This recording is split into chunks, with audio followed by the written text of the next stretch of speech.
Hello guys, welcome to my YouTube channel maths with inspector Vikram में। तो भाई मैं उम्मीद करता हूँ कि आप सभी लोग स्वस्थ होंगे।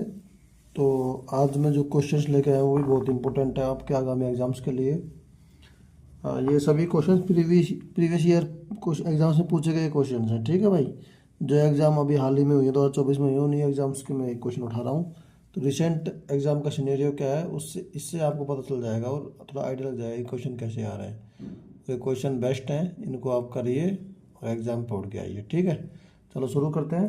फर्स्ट क्वेश्चन है हमारा टाइम एंड वर्क का है, ठीक है। एक पाइप पाइप ए एक खाली टैंक को 18 घंटे में भर सकता है और पाइप बी उसी खाली टैंक को 24 घंटे में भर सकता है, ठीक है। यदि दोनों को एक साथ खोला जाए तो खाली टैंक को भरने में कितना समय लगेगा। वैसे इजी क्वेश्चन है, टफ नहीं है, बहुत इजी है। जो टाइम एंड वर्क का सबसे इजी क्वेश्चन है, या पाइप और टंकी वाला जो होते हैं उनके सबसे इजी क्वेश्चन में से एक है, इसको बोल सकते हो, ठीक है। जैसे ए बढ़ता है 18 घंटे में, 18 आवर में, ठीक है, और बी बढ़ता है 24 घंटे में। दोनों का ले लेंगे, एलसीएम कितना आएगा, 72 आएगा ना। 18 चौक 72, 24 72। ए की एफिशिएंसी 4 आ गई, बी की एफिशिएंसी 3 आ गई। तो दोनों को मिलकर काम करना है। 72/4 और दिन, एक दिन में 4 और दिन 7, 7 इकाई काम करते हैं। तो 72 इकाई काम करने में कितना टाइम लगेगा, 72/7 भाग देंगे 10 घंटा, 270, 10 से 2/7 आ जाएगा ऑप्शन नंबर बी। समझ गए क्वेश्चन कैसे हुआ भाई। ए करता है 18 आवर में, ठीक है, और बी करता है 24 आवर में, 24 घंटे में, ठीक है। तो दोनों के एलसीएम ले लेंगे हम, एफिशिएंसी निकालेंगे। टोटल काम सपोज 72 इकाई है, 72 यूनिट है, ठीक है। 18 से भाग देंगे 72 में 4, मतलब एक दिन में अगर ए 4 इकाई काम करेगा तो 18 दिन में पूरा काम हो जाएगा। और बी एक दिन में 3 इकाई काम करता है। हमें निकालना ये है कि दोनों मिलके कितना दिन में काम करेंगे, ठीक है। तो दोनों की एफिशिएंसी 4 और 3 7 हो गई, और 72 पूरा का वर्क है, 72/7 करके 10/2 दिन आ गए, ठीक है भाई। ये हो गया हमारा क्या, ये सॉरी हावर है, 72 से 10/2 घंटे हैं, ठीक है भाई। ये घंटे में है दिन में, सॉरी। ये आ गया। क्वेश्चन नंबर 2 पे आ जाते हैं अब। यदि sec theta plus cos theta equal to 32, तो sec square theta plus cos square theta का मान। देखिए आपको एक इसमें चीज़ पता होनी चाहिए, सेक थीटा इक्वल टू 1/कोस थीटा होता है, ठीक है। तो हम sec theta plus cos theta क्या लिख सकते हैं, सेक थीटा प्लस 1/सेक थीटा, जो कितना दे रखा है, 32 दे रखा है। निकालना क्या है, सेक स्क्वायर थीटा प्लस 1/सेक स्क्वायर थीटा, ये निकालना है। आपको मैंने कल के वीडियो में बताया था कि अगर x plus 1/x equal to a दे रखा है तो एक्स स्क्वायर प्लस 1/एक्स स्क्वायर की वैल्यू क्या आ जाएगी, ए स्क्वायर माइनस 2। तो सेक स्क्वायर प्लस 1/सेक स्क्वायर थीटा की वैल्यू कितनी आ जाएगी, 32 का स्क्वायर माइनस 2। अब भाई देखिए स्क्वायर आपको याद होना चाहिए, लगभग कम से कम 50 तक तो याद होनी चाहिए। 32 का स्क्वायर होता है 1024, 1024 माइनस 2 इक्वल टू 1022। ये उत्तर हो गया इसका, 1022, ठीक है। स्क्वायर आपको कम से कम ज़्यादा नहीं तो कितना तक याद होना चाहिए, 50 तक याद होना चाहिए, ठीक है स्क्वायर। और क्यूब कम से कम आपको 30 तक याद होना चाहिए। ये आपके अगर होंगे तो ही आपकी कैलकुलेशन स्पीड ज़्यादा होगी, वरना आप फिर कैलकुलेशन फंसोगे। अब क्वेश्चन नंबर 3 ले लेते हैं हम। क्या है, ये धारा का है। एक व्यक्ति को धारा की दिशा में 16 किलोमीटर नाव चलाने में 15 मिनट लगते हैं। जो धारा के विपरीत दिशा में समान दूरी तय करने में लिए गए समय से 25% कम है।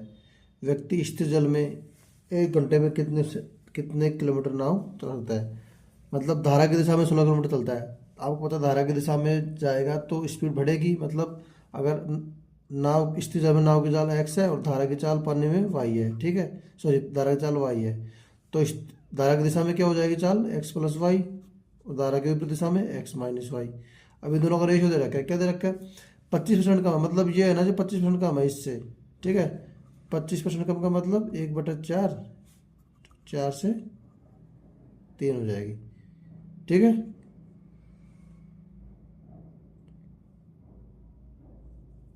तो 3 की वैल्यू कितनी है, 15 मिनट।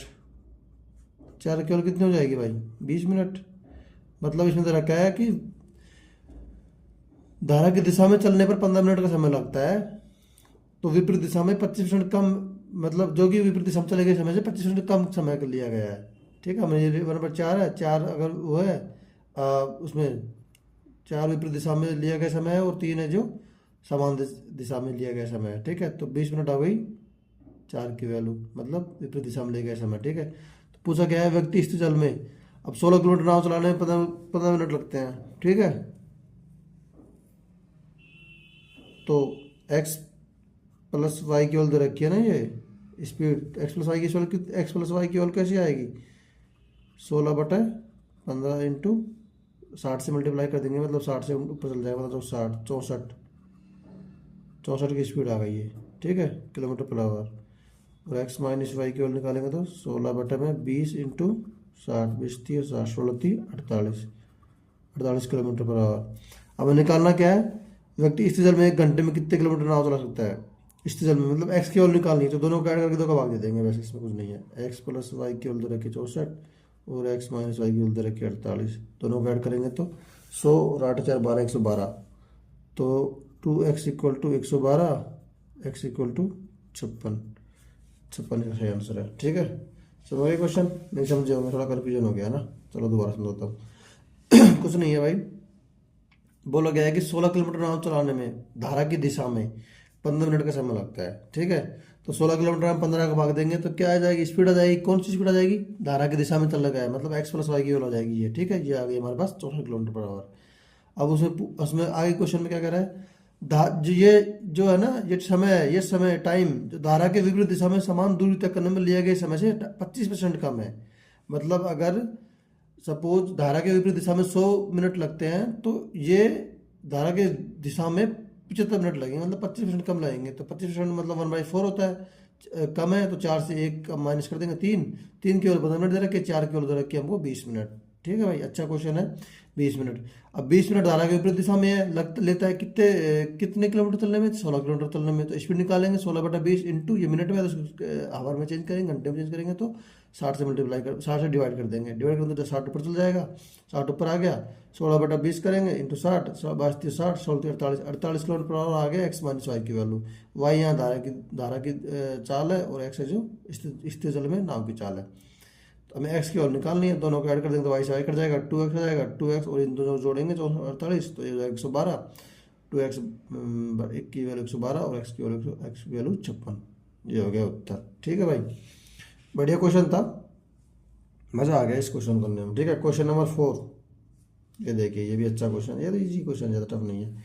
ए और बी और सी अकेले अकेले काम करते हुए कार्य को क्रमशः 12 15 और 20 दिनों में पूरा कर सकते हैं। यदि वे 4 दिन तक एक समान मिलकर कार्य करें तो कितना कार्य शेष बचा। देखिए भाई, ए करता है किसी काम को 12 दिन में, बी करता है 15 दिनों में, सी करता है 20 दिन में, तीनों को ले लेंगे हम एलसीएम, कितना आ जाएगा 60, 12 पंजे 60, 15 चौक 60 और 20 3 60। ए की एफिशिएंसी आ गई 5, बी की एफिशिएंसी आ गई 4, सी की एफिशिएंसी आ गई 3। अब ये 4 दिन तक तीनों मिलकर काम करते हैं, 4 दिन तक, तो एक दिन का काम कितना हो गया, 5 4 9 3 12, एक दिन का काम 12 हो गया, एक दिन का काम, तो 4 दिन का 12 चौक 48। अब पूछा है शेष कितना कार्य शेष बचा, 48 काम इन्होंने कर दिया 60 में से, तो बचा कितना कार्य, 60 माइनस 48, मतलब 12 इकाई काम बच गया। अब इसको कितना प्रतिशत या कितना बट्टे में ले जाना है, तो पूरे काम का 12/60 बच गया, 12/60 मतलब 12 1/5 काम शेष रह गया, इसका आंसर 1/5 एट आंसर बी, ठीक है भाई। अब आ जाते हैं क्वेश्चन नंबर 5 पे। यही भाई बढ़िया क्वेश्चन है, ट्रिकी क्वेश्चन है, ज़्यादा टफ नहीं है, ट्रिकी है, थोड़ा सा ट्रिकी बोल सकते हो। A equal to 17 b equal to 13 हो तो व्यंजक a cube minus b cube minus 3a² B plus 3ab² का मान ज्ञात कीजिए। अब इसमें आप वैल्यू बत रखने लग जाना, बहुत कैलकुलेशन लंबी हो जाएगी आप अगर वैल्यू रखोगे तो। समझो ना, कई लड़के क्या करेंगे, 17 क्यूब करेंगे, माइनस में फिर यहाँ 13 क्यूब करेंगे, -3 इंटू 17 का स्क्वायर, ये सब कुछ करेंगे तो ये बहुत लंबा टाइम टेकिंग क्वेश्चन हो जाएगा। आपको इसमें करना क्या है, इसमें एक अलजेब्रा का फॉर्मूला आपको याद रखना पड़ेगा, वो याद आपको होना चाहिए। वैसे तो देखिए ऑप्शन तो इसमें दूर दूर है, -27,000 प्लस 27,000 -64, मतलब थोड़ा सा करना ही पड़ेगा सोल्व, ऑप्शन से कोई आपको हेल्प नहीं मिल रही है। तो इसका फॉर्मूला क्या होता है, a माइनस बी का होल क्यूब का फॉर्मूला क्या होता है, आपको पता होगा, a cube minus B cube minus 3a² B plus 3ab², ये फॉर्मूला होता है। तो कुछ नहीं है, a माइनस बी का क्यूब पूछा है, तो a की वैल्यू 17 और b की वैल्यू 13, दोनों को माइनस क्यूब करना है बस। 4 का क्यूब कितना होता है, 64 इज द राइट आंसर, ठीक है, इजी क्वेश्चन था कोई। तो वैसे आपको ये फॉर्मूला याद होना चाहिए, a cube minus B cube. वहीं अगर ए प्लस बी का क्यूब पूछे तो क्या होता है बताइए, a cube plus b cube plus 3a² B plus 3ab square, ये होता है ए क्यूब प्लस बी का होल क्यूब। ठीक है, कुछ नहीं है, दोनों में डिफरेंस क्या है, यहाँ बी माइनस है तो अगर सिंगल माइनस बी है तो यहाँ माइनस आ जाएगा, और स्क्वायर होकर माइनस माइनस प्लस हो जाएगा तो यहाँ प्लस आएगा। भाई अगर माइनस में कोई संख्या है उसका करेंगे तो प्लस हो जाती है, लेकिन क्यूब करने में फिर माइनस हो जाती है, माइनस इसलिए माइनस है, बस यही चेंज है दोनों फॉर्मूले में, कुछ नहीं, इजी क्वेश्चन है, कोई दिक्कत नहीं। ठीक है, अब है क्वेश्चन नंबर 6। एक पुलिसकर्मी एक चोर का पीछा करता है जो उससे 1250 मीटर आगे है। ठीक है, पुलिसकर्मी और चोर क्रमशः 10 किलोमीटर पर आवर और 8 किलोमीटर पर आवर की चाल से दौड़ते हैं। पुलिसकर्मी द्वारा पकड़े जाने पर पहले चोर द्वारा तय की दूरी किलोमीटर में। भाई दूरी पूछे किलोमीटर में। ठीक है, अब हमें करना क्या है, पुलिस की स्पीड कितनी है 10 किलोमीटर पर आवर, और चोर थीप की स्पीड कितनी है 8 किलोमीटर पर आवर है। ठीक है, दोनों एक ही दिशा में दौड़ रहे हैं तो रिलेटिव स्पीड क्या हो जाएगी भाई, 10 minus 8 equal to 2 kilometre per hour, ये हो जाएगी रिलेटिव स्पीड हो जाएगी। अब पूछा क्या है कि पुलिसकर्मी द्वारा पकड़े जाने से पहले चोर द्वारा तय की गई दूरी, चोर द्वारा तय की गई दूरी, ये पूछा क्वेश्चन में है। तो 1250 में हम भाग दे देंगे 2 किलोमीटर पर आवर का, इसको चेंज भी करना पड़ेगा मीटर में, पहले मीटर में निकाल लेते हैं फिर किलोमीटर में चेंज कर लेंगे दूरी को। ठीक है, तो 1250 ये टाइम आएगा, 1250 में सेकंड में आएगा टाइम। ठीक है, अपॉन में 2 इंटू किलोमीटर को मीटर में क्या करते हैं 5/18 से मल्टीप्लाई करते हैं, तो 2 इंटू 5/18, 18 ऊपर चल जाएगा इक्वल टू 1250 इंटू 18 बटा में 10 हो जाएगा। सॉरी 18/5 से करते हैं, सॉरी किलोमीटर, हाँ मीटर में तो 18/5/18 सही राइट, 0 से 0 कट गया, तो 125 इंटू 18, ये क्या आ गई सेकंड आ गई, इतने सेकंड तक चलना पड़ा था तो किसको, चोर को। अब चोर की स्पीड क्या है 8 किलोमीटर, इसको अगर डिस्टेंस में मल्टी निकालेंगे तो क्या करेंगे, दूरी इक्वल टू समय इंटू चाल, इस समय चाल 8 किलोमीटर, ये क्या ये सेकंड में है ना, तो इसको चेंज कर लेंगे आवर्स में। कैसे करेंगे, 8 इंटू 125 इंटू 18 बटा 60 इंटू 60, एक 60 से मिनट में, एक 60 से वो आवर में। ठीक है, अब इसको करिए क्या, 6 18, 3 में कट गया, 3 दूनी 6, 2 दूनी 4, तो क्या आ गया 4 इंटू 125 बटे में 100, 25 चौक 100 और 25 पंजे 125, 4 से 4 तो 5 किलोमीटर आ गया, चोर द्वारा तय की गई दूरी आंसर। ठीक है भाई, थोड़ा सा इजी क्वेश्चन है, टफ नहीं है, आराम से कर सकते हैं आप। क्वेश्चन नंबर 7 लेते हैं। ये तो बोर्ड मास का है, हमें करना क्या होता है, BODMAS बोर्ड मास। बी का मतलब ब्रैकेट, ओ का मतलब ऑफ, डी का मतलब डिविजिबल, एम का मतलब मल्टीप्लाई, ए का मतलब ऐड, एस का मतलब सब्ट्रैक्ट, ये याद रखना बस बोर्ड मास। ठीक है, तो पहले हम क्या करेंगे, ब्रैकेट कर लेंगे या ब्रैकेट सोल्व कर लेते हैं। इस पहले ब्रैकेट सोल्व करेंगे तो 2 इंटू 7 14 माइनस 5, यह भाग है तो 9 और 3 का भाग देंगे तो 3 प्लस का 3, ये हो गया फर्स्ट ब्रैकेट, भाग है 4 प्लस 2 6 का स्क्वायर इंटू 2, तो इसको करेंगे 14 में से 5 का तो 9, 9 और 3 12, 12 में भाग देंगे हम 36 इंटू 2 का, तो 12 में 12/36 इंटू 2 करना है, 12×36 इक्वल टू 2/3, इधर राइट आंसर। ईजी है, इसे भी कई लोग गलत कर देते हैं ऐसे क्वेश्चनों को भी, क्योंकि उनको पता नहीं होता बोर्ड मास का रूल, तो आप बोर्ड मास का रूल का ध्यान रखिए, बाकी इजी क्वेश्चन है, कोई टफ नहीं है। ठीक है, अब नेक्स्ट क्वेश्चन भाई क्या है, ये भी अच्छा क्वेश्चन बोल सकते हैं आप, नहीं अच्छा नहीं इजी है ये तो। ठीक है, ज्ञानेंद्र और अरविंद की आयु का अनुपात 6:5 है। यदि उनकी आयु का योग 55 वर्ष है तो अब से 7 वर्ष बाद उनकी आयु का अनुपात, देखिए क्या करना है।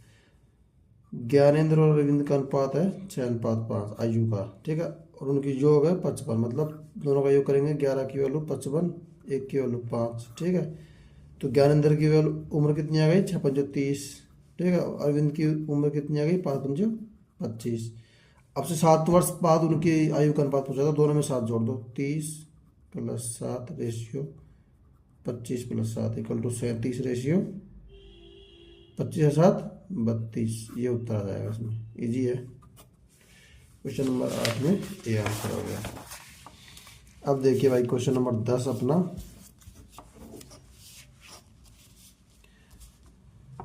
ये दी गई आकृति में वृत्त का केंद्र जी है और यदि कोण A G B equal to 132 degree है तो कोण ए सी बी का मान ज्ञात कीजिए। देखिए ये कोई सर्कल है, मतलब वृत्त है, ठीक है। ये इसमें ए बी क्या है, एक जीवा है, और सी क्या है, सेंटर पे कोई बिंदु, सॉरी परिधि पर कोई बिंदु है, ठीक है, जीवा से डाला गया वो बिंदु है। और जी क्या है, वो है सॉरी केंद्र है।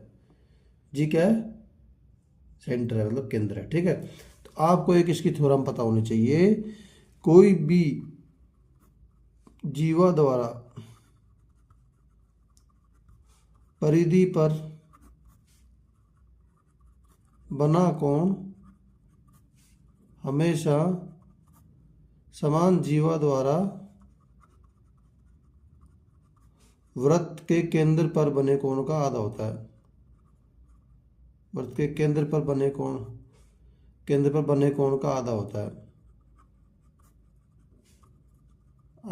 है, ये आपको ध्यान रखना है भाई, ठीक है। तो कोण ए जी बी की वैल्यू दे रखी है 132 डिग्री, ठीक है। तो ये क्या है, सेंटर पर एंगल है, तो इसका आधा हो जाएगा परिधि पर सी ए सी बी। अगर ए बी से कहीं भी डाल लो आप परिधि पर, वो आधा ही रहेगा इसका। तो कोण ए सी बी की वैल्यू क्या आ जाएगी, 132/2 इक्वल टू 66 डिग्री, मतलब आधा हो जाएगा, ठीक है। लास्ट क्वेश्चन है इस सीरीज का हमारा, इस आज के वीडियो का, क्वेश्चन नंबर 11। यदि ₹72 की राशि पर 3 वर्ष में प्राप्त मिश्रधन ₹104.4 है तो 120 की राशि पर 120 की राशि पर समान प्रतिशत वार्षिक दर से 5 वर्ष में प्राप्त मिश्रधन होगा। सबसे अच्छा क्वेश्चन आज का यही है इसमें मुझे, ठीक है। इसमें सबसे पहले तो ना आपको दिया गया है कि इंटरेस्ट कैसे कैलकुलेट करना है, सिंपल इंटरेस्ट है या CI है, ठीक है, कैसे चक्रवृद्धि ब्याज है या साधारण ब्याज है, कोई पता नहीं है इसमें। सबसे पहले तो यही पता, ऐसे क्वेश्चनों में जनरली होता क्या है कि साधारण ब्याज लगता है, ठीक है। तो भाई 3 साल में 72 राशि बन जाती है 104.4, ठीक है। तो ब्याज कितना मिला, 104.4 माइनस 72 इक्वल टू कितना हो जाएगा, माइनस करेंगे तो बताइए 28 और 4 32.4, 3 साल का ब्याज है ये 32.4। तो 1 साल का ब्याज कितना हो जाएगा, 32.4/3, 3 का भाग देंगे तो 1 10.8, 3 का भाग देंगे इसमें जाएगा 10 3 30, 10 बच गया और 2 बच गया, 8 3 24 8, ठीक है। 1 साल के ब्याज, अब रेट कैसे निकालेंगे,